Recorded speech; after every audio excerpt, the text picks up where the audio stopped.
Food growers, processors, sellers, and buyers were among the people who met in Traverse City to kick off the new Northwest Michigan Agriculture and Food System Sector Alliance. The purpose of the meeting today was to really get people across the food system to talk with each other about trends and how that's influencing jobs in the region.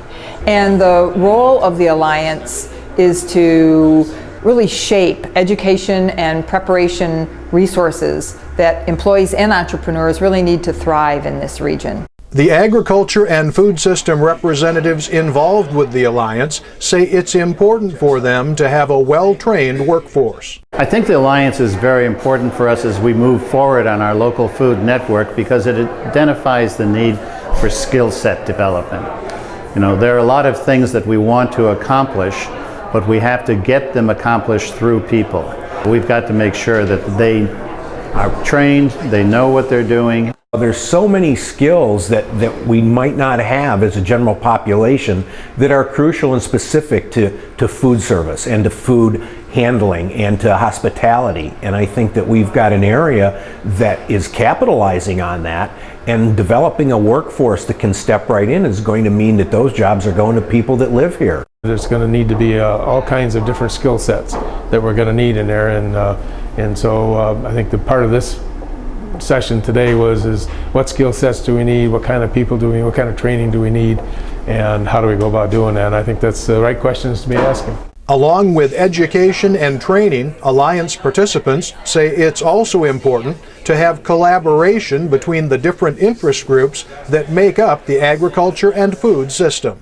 Kind of connecting services. I mean, that's one of the biggest problems I think out there is you have three people wanting the same service but not knowing they all need the same service. And this is, I think, what satisfies that need is let's get together, figure out what we need regionally here together to make all this work.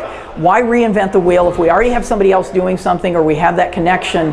You know, that I think is the biggest key in what this can do. I always think that if you bring a number of segments together, you know, the buyer, the distributor, the farmer, they all have different things to work with, and to get them collaborating, you know, together, I think is otherwise you get something done, oh, and it doesn't quite fit over here, or I'm doing local food, but I don't have the right package to get somewhere, and so we need to be working together if we're going to make it fly. There's so many issues that by broadening the discussion and bringing everyone into it, we develop a greater understanding, a greater level of cooperation, and the ability for everyone to really understand their role and how they can help make others successful in a way that helps them be successful.